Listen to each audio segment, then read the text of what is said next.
ಮಾಹಿತಿಗಳ ಸೋರಿಕೆ ಅನ್ನೋದಿರುತ್ತೆ.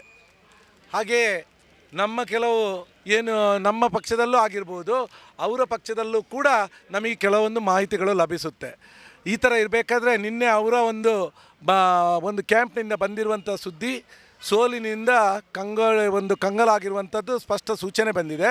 ಆದ್ದರಿಂದ ಅವರ ಕೊನೆಯ ಬತ್ತಳಿಕೆ ಅಸ್ತ್ರ ಏನಿದೆ ಇದನ್ನು ಅವರು ಮಾಡಲಿಕ್ಕೆ ರೆಡಿಯಾಗಿದ್ದಾರೆ ಅನ್ನುವಂಥ ಒಂದು ಮಾತು ನಮಗೆ ಗೊತ್ತಾಯಿತು.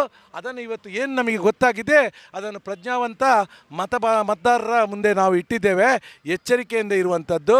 ಇವತ್ತು BJPಯವರು ಯಾವತ್ತೂ ಚುನಾವಣೆಯನ್ನು ಗೆದ್ದಿದ್ದರೂ ಕೂಡ ಜನರನ್ನು ಯಾಮಾರಿಸಿ ಗೆದ್ದಿರುವಂಥ ಇತಿಹಾಸ ಇರೋದ್ರಿಂದ ಪ್ರಜ್ಞಾವಂತ ಮತದಾರರ ಬಾಂಧವರು ಎಚ್ಚರಿಕೆಯಿಂದ ಇರಬೇಕನ್ನುವಂಥ ಮಾತನ್ನು ನಾವು ಹೇಳಿದ್ದೇವೆ.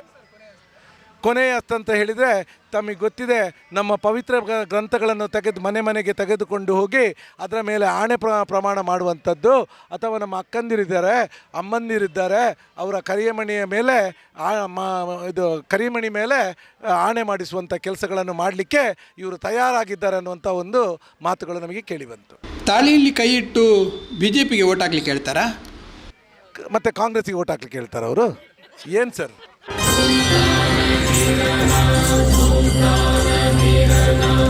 Ampara